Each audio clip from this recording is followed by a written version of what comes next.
Week special edition, U.S. President Barack Obama met with this year's class of the Young African Leaders Initiative, YALI, now known as the Mandela Washington Fellowship. Its goal is to provide the continent's best and brightest with the necessary tools that will develop an Africa that is strong, vibrant, and prosperous.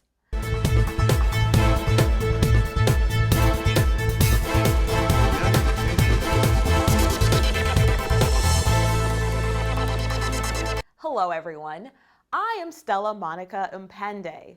This is the Africa Innovation and Technology Channel. Bi-weekly, we strive to bring you stories that inspire, empower, engage, and motivate young African entrepreneurs using new technology into action. The 2015 class of the Mandela Washington Fellowship Program just returned to the African continent after harnessing their skills in civic leadership, public management, and entrepreneurship. Earlier this month, U.S. President Barack Obama addressed the Mandela Fellows as part of the Young African Leaders Initiative, which he started last year. Paul Ndiho attended the presidential summit and has our report. Paul. Often referred to as Africa's best and brightest, the YALI Fellows say they are ready to take their positions as leaders in innovation, technology and business and turn the African continent around with positive economic change. Perhaps this is one of President Barack Obama's landmark programs for young African leaders. Welcoming the U.S. President to the podium, Grace Jerry of Nigeria echoed the feelings of most YALI Fellows about their newfound source of inspiration. For the first time in 13 years, I get to experience freedom. Access and freedom to me may not mean the same thing to you. Access to seemingly insignificant things like accessing the shopping mall, accessing the toilet, accessing public transportation that are inclusive of persons like me. I get to experience it here in America after 13 years.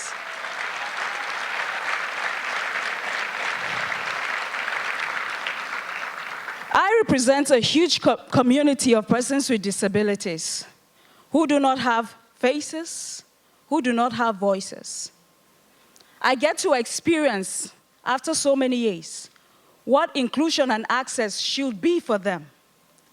And I am going back to Africa to make sure that that dream becomes a reality for Africans with disability.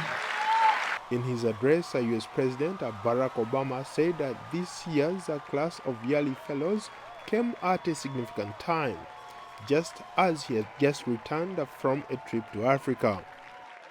Your time in America comes to a close. I want you to remember this is really just the beginning. We just started this. And the truth is that our greatest challenges, whether it's inclusive development or confronting terrorism, dealing with conflict, climate change, increasing women's rights, children's rights. These are bigger than any one nation or even one continent.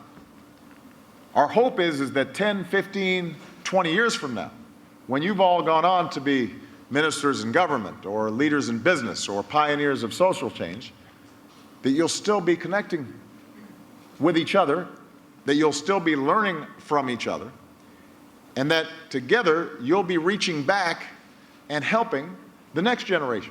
That you'll not only be making a difference in your own countries, but you'll be the foundation of a new generation of global leadership. A generation that's going to be working together across borders to make the world safer and more prosperous and more peaceful and more just. Mariam Chansimle is a YALI Fellow from Uganda. She says the program has certainly motivated her to achieve her goal. One of the things that was very clear for me is just to be able to look at Uganda from the outside. You know, I've grown up there, I've lived there, so I kind of have gotten used to the way of life. But coming out and seeing the impression that people have of Uganda, that's something I want to change. That people would come to Uganda and experience the true and real Uganda as opposed to what they read in the news or what they watch on TV that is sometimes not a representative of what Uganda is. So I've been able to see Uganda as an outsider, see the things that are beautiful, and appreciate and want others to know, but also see the ones that are not and see how to go back and engage with the people more and tell them that you can do it with the little and much resources you have. You actually have so much in Uganda. Sipiwa Ngawinya from South Africa uses art and culture as the platform to address the high rate of youth unemployment in rural areas. I'm from South Africa, from the second oldest township in South Africa called Alexandra Township. I run an arts organization called Arts Township International. We turn homes into art galleries, into innovation homes in neighborhoods all across Africa. We work with families, we work with homeowners, and what we do is their kids become the tour guides, the uncles and the fathers are the security, the mothers are the hosts, and we get a lot of artists, a lot of innovators to come inside the homes and work together with families. Then tourists or whatever type of visitors can come inside the home and pay to come inside. Zainab Barez, a fellow from Niger, empowers local women through entrepreneurship. I work with women and youth in my country through agriculture. So we empower them through agriculture. We teach them how to farm and also how to sell the products they sell so that they produce so they can have a small business on the side. There are a lot of women in my country, women represent more than half of the population in my country and they have a lot of potential. So basically what we do, we sensibilize them, we show them a way of earning a living just more than sitting in the house and doing nothing mostly. So.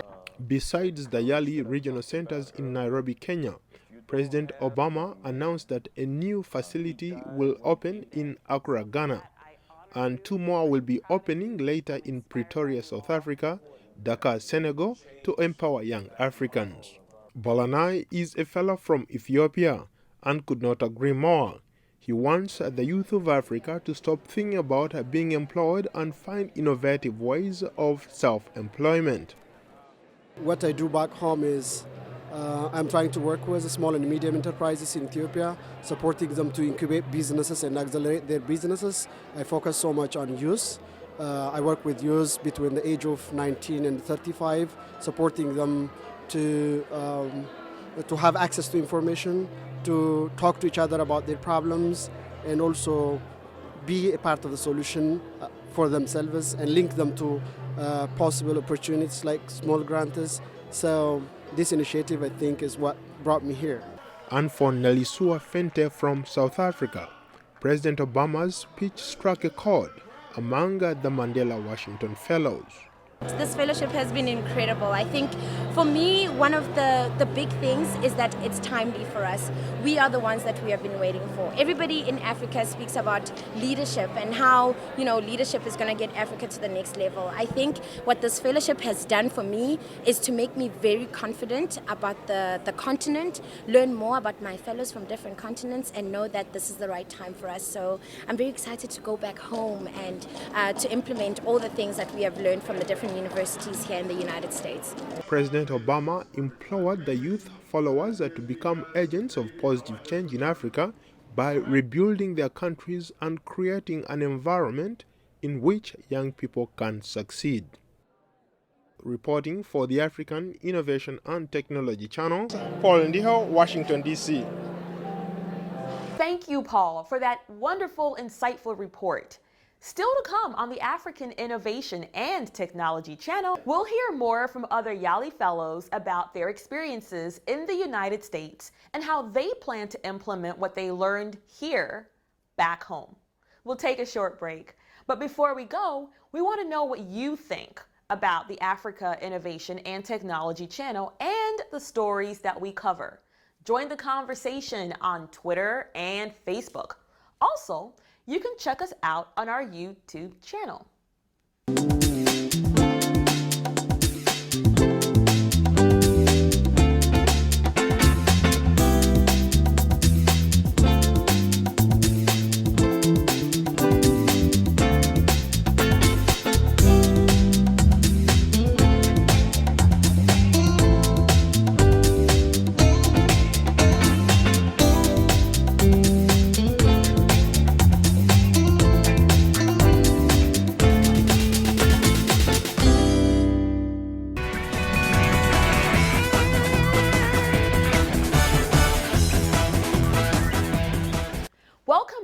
to Africa Innovation and Technology Channel, a show where we strive to bring you stories that inspire, empower, engage, and motivate young African entrepreneurs into action. On the heels of a landmark visit to Kenya and Ethiopia, where President Barack Obama declared Africa is on the move, he honed the message, this time to 500 young leaders visiting from sub-Saharan Africa. The president urged the Mandela Washington Fellows of the Young African Leaders Initiative to build on the progress in Washington. The Mandela Washington Fellowship for Young African Leaders is the flagship program of U.S. President Barack Obama's Young African Leaders Initiative, YALI. The fellowship provides 500 outstanding young leaders from sub-Saharan Africa with the opportunity to sharpen their skills at 20 U.S. colleges and universities, with support for professional development after they return home. To get some perspectives, our reporter Paul Ndiho caught up with some of this year's fellows.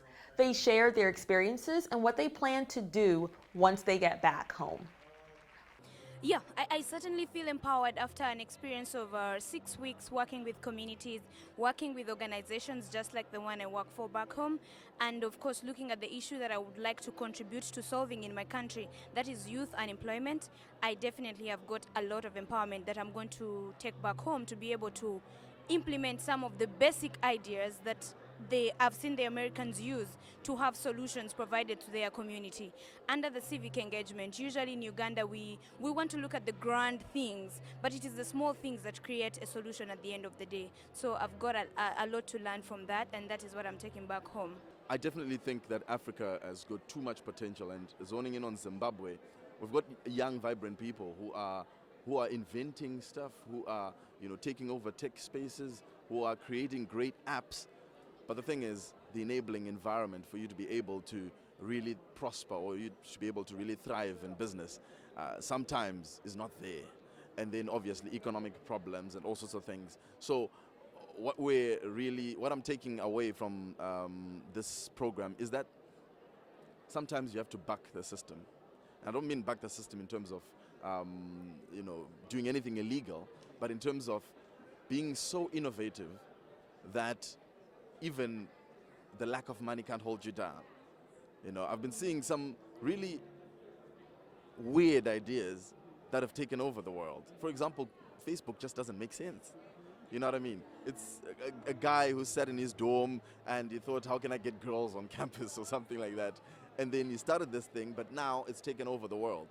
For us to be able to reward such weird ideas is good, and I wish that for Zimbabwe. On the YALI program has been able to bring us together under the YALI network, and I think it's a great one. We now have regional centers that we can always meet up during the course of the year, and I believe that many of us already are connected on social media, different forms of social media, so we can constantly see how, again, because in Africa, yes, our challenges are different, but in many ways they're similar, and so whatever it is that each and every one of us are doing in our country to make each of our countries better, there are ways we can always synergize and work together, and I believe that the friendships that we've developed here is definitely going to last a lifetime. So I've been running an animation studio for the last 5 years, and one of my passions is for the animation industry in Nigeria and in Africa as a whole. I'm very passionate about it, and I believe in its power to be able to engage a lot of young people, because one of the challenges we have is unemployment. And I think going back, one of the things I'm going to be doing is seeing how we can get more people into this industry, because one of the barriers for entry to the industry is talent. The skills are still not readily available on the continent. So one of the things I'm going to be doing, in addition to the studio that I already run, is setting up an animation school to see how I can engage more young people to learn the skills and also get workable skills that they can be employed with, and then we'll see how we can kickstart this industry. It was important for me to come and sort of see firsthand how things are done, particularly from a business and entrepreneurship focus point, to see how things are done. If there's, if the way of doing business in the United States is different to how we do business back home, and maybe how we can do some sort of skills transfers both ways. Tell me a little bit about entrepreneurship or innovation in Africa, especially in your particular part of Africa. I think there's a big shift right now towards tech entrepreneurship. There's a lot of tech entrepreneurship in fields such as, or sectors such as agriculture. So there's a big move to trying, food security is a big issue in Africa and the world right now. It's no different in my country, in Botswana. So there's a big move to see how we can use technology to benefit the agricultural sector, how we can use technology, particularly in times where weather patterns are changing and, you know, rainfall, and doing agriculture based purely on rainfall, you know, is no longer going to cut it to sustain farming and to make sure that we move to big commercial scales of farming. So that's a big area of focus and entrepreneurship right now in my country. It's been a humbling experience. We've gotten an opportunity to come to America, not just to gain new information, but also to be able to gain some networks, strategic networks, personal networks, as well as some, you know, operational networks that I'll be able to support my day-to-day operations. I've also had the opportunity to experience American culture and the excavation. I've been to the Grand Canyon. I've been able to visit different places. Many people have opened their doors for us, so it's been an opportunity. And I think my greatest takeaway is that it's changed the way, not only with how I view things, and it's not been about information, but also how I interact with my environment. I'm Karamofo Bayan from Senegal, West Africa, and I'm a social entrepreneur. So basically, we help young entrepreneurs succeed by providing them with training, mentorship, investors, connecting them with all the people they need to succeed. I'm particularly interested in what you're trying to do, especially entrepreneurship on the continent, helping out young people. How are you able to do that? We are using ICT. We created a platform, the first one of its kind, who help like get rid of borders. Like you can be an entrepreneur in Senegal, have co-founders in Mali, a mentor in Canada, and investors in the US. We are going global next year. And we already have the first success stories, and we hope that with the help we had during this program is going to expand and be more successful. What inspired you as a young person to start this project that you're working on? The feeling that you can make change. Like I strongly believe that Africa's future is as bright as its ability to build young leaders, and we are helping building successful entrepreneurs, young leaders, and that's basically what we do. It's a mission, and we will do our best to like succeed in that mission. What kind of young entrepreneurs come to you? You said you help a lot of them. What ideas are they bringing to the table? All in all fields, like in agriculture. We have entrepreneurs who try to change agriculture using ICT, or just trying to start like successful poultry farms or regular farms. And we have people in all the fields, in ICT, in agriculture, in finance, in legal businesses. We are helping them go from the idea to a successful business. Came to the US to learn about business and entrepreneurship, and also how to develop renewable energy programs. Tell me a little bit about business. What is it that you do in your country? In my country, I started up a company that do solar panel installation and also do solar panel pumps for farming activities. How are you going to tap into this Power Africa initiative? And your project falls directly into that. So how are you going to leverage this maybe to take advantage of that? And actually, I'm preparing a question to President Obama on Power Initiative in Africa, because part of my country, Chad, and the Central African region do not have an opportunity on this Power Africa initiative. And if you talk about priorities, this area of Africa needs more priority from this initiative.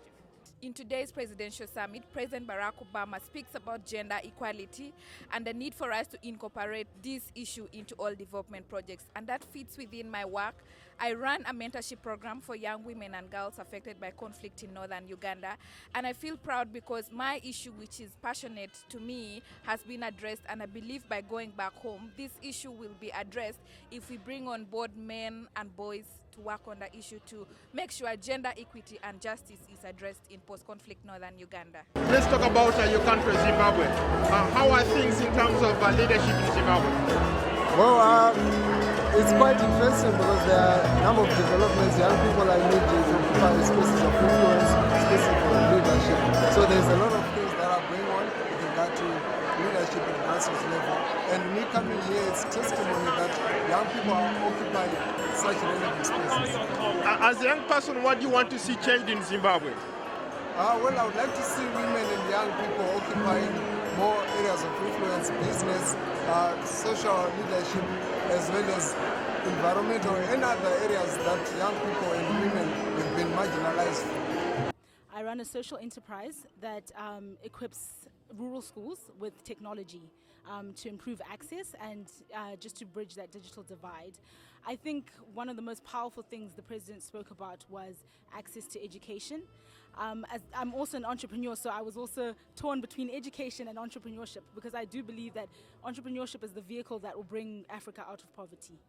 Can you speak to the role of women in the area of innovation and technology, since you are an social entrepreneur? Sure. So I think the role of women in technology, up until now, technology has been a male-dominated industry, but I believe that women are amazing in terms of solutions. And I believe that if women in technology, that combination is going to be explosive. It's going to bring solutions to problems that, and I'm not downplaying our male counterparts. They're amazing, they've brought us thus far, but I think women can really take it up a level.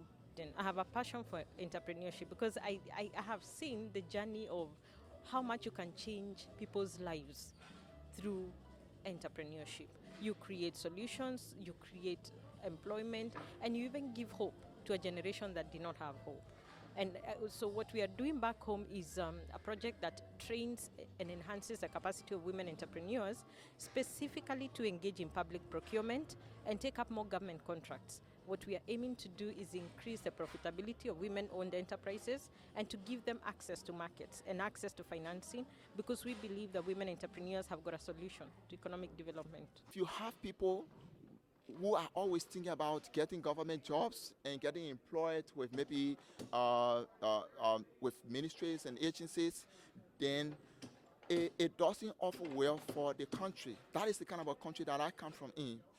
A child at the age of 4 or 3, if that child was to be asked about what kind of job they would like to do, they would tell you, I want to be a minister, I want to be a president. Because when you become minister in my country, it's so easy to get rich. Okay, at the detriment of the people. We want to change that mindset. We want to create entrepreneurship from the grassroots, where people will understand that business and entrepreneurship is the foundation of every nation. And that when it is done, then the economy can flourish, like the American economic system. Okay, and when I got here, I was quite amazed to see that entrepreneurship is so practiced in the United States. And most of our leaders come here, they don't practice these things. They go back and they're fighting for public jobs, only because they want to steal and bring the money back to the US and live a fabulous life. This is unfair. So we need to educate our people about how business and entrepreneurship is important. Well, on that note, do you think that you have a better idea, or have you created something that everyone is talking about? And would you like to be featured on this show? Please send us your video clips and tell us which country you're from and how your innovation is impacting your community. That is our show today. Be sure to watch the African Innovation and Technology channel online every 2 weeks, and remember, check us out on our YouTube channel. All right, thanks for watching. I hope to see you soon. For now, so long from Washington, D.C.